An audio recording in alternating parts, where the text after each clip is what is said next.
एक घर में माँ बेटी रहती थी। रात का समय था। दरवाजे पर खटखटाने की आवाज आई।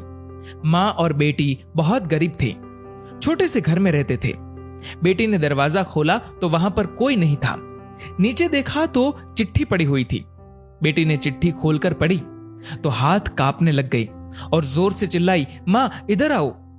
चिट्ठी में लिखा था, बेटी मैं तुम्हारे घर आऊंगा तुमसे और तुम्हारी माँ से मिलने, और नाम की जगह नीचे लिखा था भगवान। माँ ने कहा, यह शायद हमारी गली के किसी लड़के ने तुम्हें छेड़ने के लिए बहुत ही गंदी शरारत की है। लेकिन बेटी को माँ की बात पर यकीन ही नहीं हो रहा था।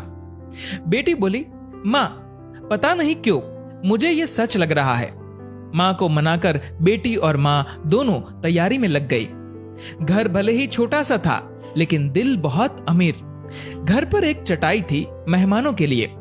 वह ट्रंक से निकालकर बिछा दी और रसोई घर में जाकर देखा तो खाने का एक दाना नहीं था।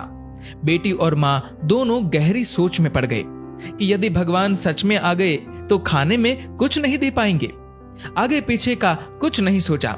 बचत के 300 रुपए बेटी के पास थे। पैसे लेकर वे दोनों छाता और कंबल लेकर किराने की दुकान के लिए निकल पड़े। बारिश होने वाली थी और ठंड भी बहुत ज्यादा थी। एक पैकेट दूध, एक मिठाई का बॉक्स और कुल 200 रुपए की चीजें खरीदकर वापस लौटने के लिए ऑटो ले लिया, क्योंकि उन्हें लगा शायद भगवान घर पर पहुंच गए होंगे। घर से थोड़ी दूर पहुंची तो देखा कि जोर से बारिश शुरू हो गई और सड़क किनारे एक पति पत्नी खड़े थे। ऑटो पास से गुजरा तो लड़की ने देखा उनके हाथ में छोटा बच्चा रो रहा था। स्थिति कुछ ठीक नहीं लग रही थी। ऑटो घर के दरवाजे पर पहुंचा। माँ ऑटो से उतरी ही थी कि बेटी से रहा नहीं गया। बोली, ऑटो वाले भैया जरा ऑटो को उनके पास ले लो। पास जाकर देखा तो बच्चे को तेज बुखार था और उनके पास खाने के लिए कुछ नहीं था। एक तरफ भगवान घर पर आने वाले हैं और दूसरी तरफ ये समस्या। बेटी ने सोचा, भगवान को मना लूंगी, लेकिन यदि इन्हें ऐसे ही हाल में छोड़ दिया गया तो भगवान बिल्कुल भी माफ नहीं करेंगे। बेटी ने जो जो खरीदा था सब उनके हाथ में थमा दिया और तो और बचे हुए 50 रुपए भी दे दिए और बोली, अभी मेरे पास इतने ही है, इसलिए रख लीजिए।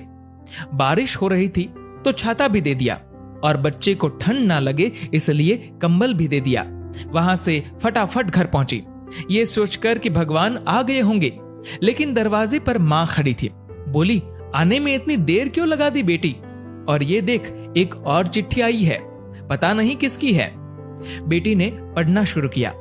उसमें लिखा था, बेटी आज तुमसे मिलकर बहुत खुशी हुई। पहले से दुबली हो गई हो लेकिन आज भी उतनी ही सुंदर हो।